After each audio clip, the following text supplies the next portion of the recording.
Yo, what's up, guys? Welcome back. Senator Lindsey Graham from the Hill says President-elect Trump wants Israel and Hamas ceasefire and hostage deal before Inauguration Day. Yo, post-video chromo again. I always forget this part. Please like and subscribe. I appreciate you. I ain't gonna bother you too much with this. Thanks. So already making moves. Yesterday we heard about ceasefire on the Hezbollah Israel side of things in Lebanon, right?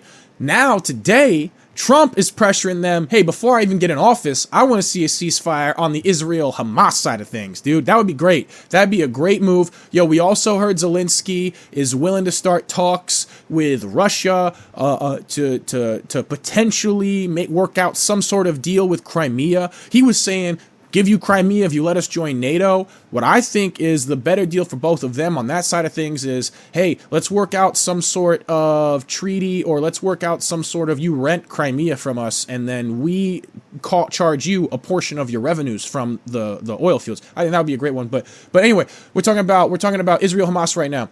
Senator Lindsey Graham said that President-elect Trump wants to reach a ceasefire and hostage deal before Inauguration Day on January 20th, Axios reported on Friday. Trump is more determined than ever to release the hostages and support a ceasefire that includes a hostage deal. He wants to see it happening now, Graham told Axios. I want people in Israel and in the region to know that Trump is focused on the hostages issue. He wants the killing to stop and the fighting to end, the senator added. Graham's comments came after he returned from his second trip to the Middle East this month and days after President Biden announced a U.S. brokered ceasefire deal between Israel and Hezbollah in Lebanon. Very interesting, man. It is so good. So we were talking yesterday, there are all of these blankets, wet blankets being thrown on the fire, and here come Trump with his boot to stomp it out on top of all of that. It's really awesome, man. Like we need to see peace. It's interesting to see if there is a ceasefire on all ends, what happens with the UN, with the ICC, and the warrant that's out for Netanyahu right now, for war crimes and the women and children that have died out there. I can't pretend to know what the details are of that. It's difficult, especially when you're dealing with things to do with Israel. It's difficult to manage and navigate the foreign state actors' propaganda and the way that they fund the narratives in the news. And so we talked about some of the nuances in Israel yesterday, right? They're not a monolith. There is tension between the Orthodox and secular Judaism. We know secular Judaism as Zionism, right? And many people in the Orthodox community have fundamentally different beliefs than the secular community. And so there's an issue there, right? The Jewish community is not a monolith. In fact, there's a lot of Jewish people that have protests in Israel right now, not necessarily going on right now, but to this day, in favor of backing off of Palestine and giving them some space. It's really interesting. I'm wondering why Israel engaged in their carpet bombing campaigns when they had so much support from the U.S., and they could have sent in tactical teams. I mean, the U.S. has decades of experience of sending in surgical tactical teams to infiltrate and assassinate. And so I'm really wondering, like, what is the deal with that? And then when it comes with the pagers exploding, like, why wouldn't they have done something like that first before the carpet bombing? You know, we were talking yesterday about Gaza and Jared Kushner talking about real estate deals and all of this stuff, you know, different ways that they plan on making money out of Gaza and the potential for Gaza to become like a tourist resort town and all kinds of stuff like that. And it really makes me wonder, man, like, is that why you carpet bombed? How do you get away with that in the end? How does the ICC ignore that? What is the geopolitical narrative going to be where they decide to move on from this without any serious charges for Netanyahu? I'm interested in my mind when I try to run the simulations in my head. I don't really see it playing out with Netanyahu getting away without acknowledging the frustrations the international community has with him in some way, right? Whether it's some sort of election that he loses in Israel, and then he decides to go to the wayside and they back off because of that, or whether it's actually responding to the ICC court and then going through the court proceedings, but not necessarily getting jailed or arrested. You get what I'm saying? Like something that's between the two extremes of the dichotomy that we see in front of us here.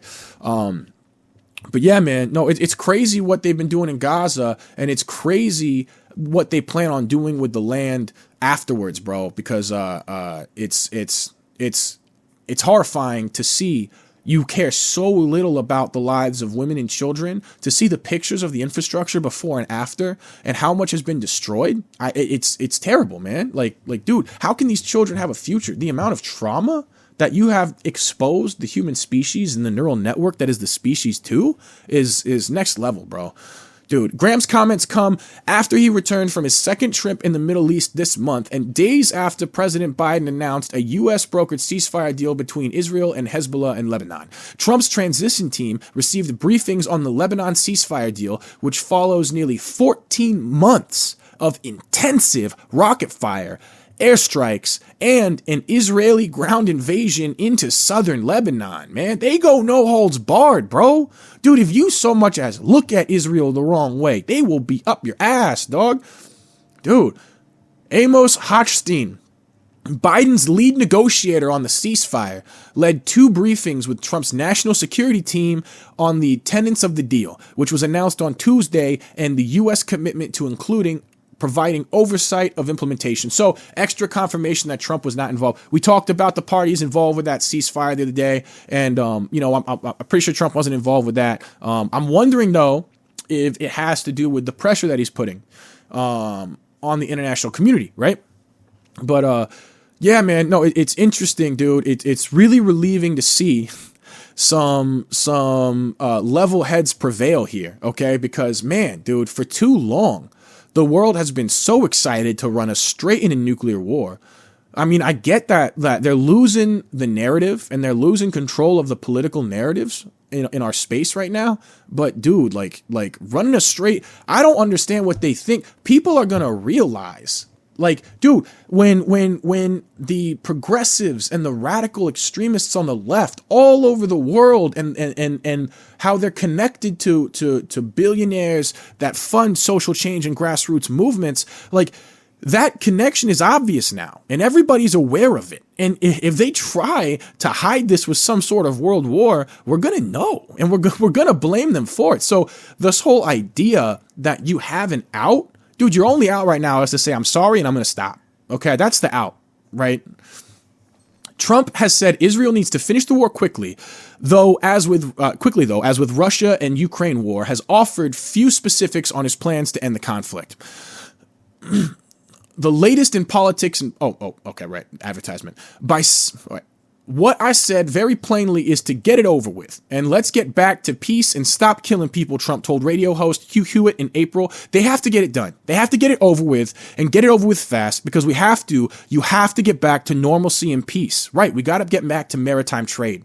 Dude, the Houthis bombing that strait out there and every just loosely Israel related shipping vessel, like, dude, come on, man. Like we gotta focus on our underprivileged communities, solving our social problems at home. We don't need to be spending our money and bringing these problems here. We got people in riots in universities in our country here. We got people rioting in the streets in our country here over this shit, bro. We gotta get this over with, man. We gotta bring some peace. Anything that happens out there, we have such an upper class community in this country compared to much of the rest of the world. People are informed. People have access to media. People have opinions. We're such a large portion of the world's GDP, dude. There's foreign state actors in here. We're such a large. There's large military. There's foreign state actors in here manipulating perspectives, driving people insane, working to change people's minds, bro. Man, we have to maintain peace around the world because if we don't have peace around the world, we don't have peace domestically. We're heavily involved with everything that's going on in the world, especially with the type of multicultural country that we have here. The Biden administration has made various efforts to bring an end to the fighting in Gaza, arguing that Hamas leader Yahya Sinwar's death last month offered a path to ending the fighting. Interesting. That's interesting. Oh, I wonder what kind of rhetoric he was promoting, or if that's just more Western State Department propaganda. Trump has widely seen as the favored U.S. counterpart for Israeli leader Benjamin Netanyahu, who's been accused of stifling international talks amid reaching a ceasefire deal in exchange for Hamas releasing some 100 hostages it took during the October 7th terrorist attack on Israel. Graham also told Axios that Trump needs to reach a negotiation in Gaza before turning to other key foreign policy issues like a regional alliance against Iran. Yeah, or what if we bring in, what if we create a regional alliance that includes Iran? I'm just wondering why we need to be so adversarial with all of these countries, bro. Iran is the only country in this world, I believe, to have waited to put a central bank in its country until like what, a decade ago? Just under a decade ago? You remember how Trump ended that deal with Iran, or renegotiated that deal with Iran to relax it, where there were these nuclear checks, these like we were going to check to make sure they weren't building nuclear bombs. Yo, it was like a week before that Iran signed a deal where they accepted a central bank, dude. And it's so interesting how there was a plan the U.S. had to take 7 Middle Eastern countries, right?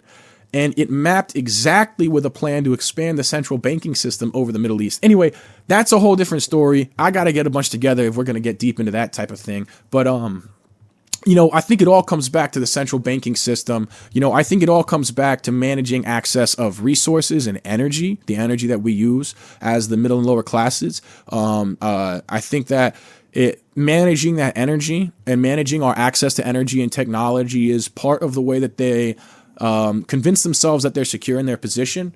And yeah, man. So yeah, no, it's awesome to see Trump work towards some peace out here. It's awesome to see before he's even in office, he's making real moves and he's trying to pressure these people because they know he's going to be up their ass when he's in office.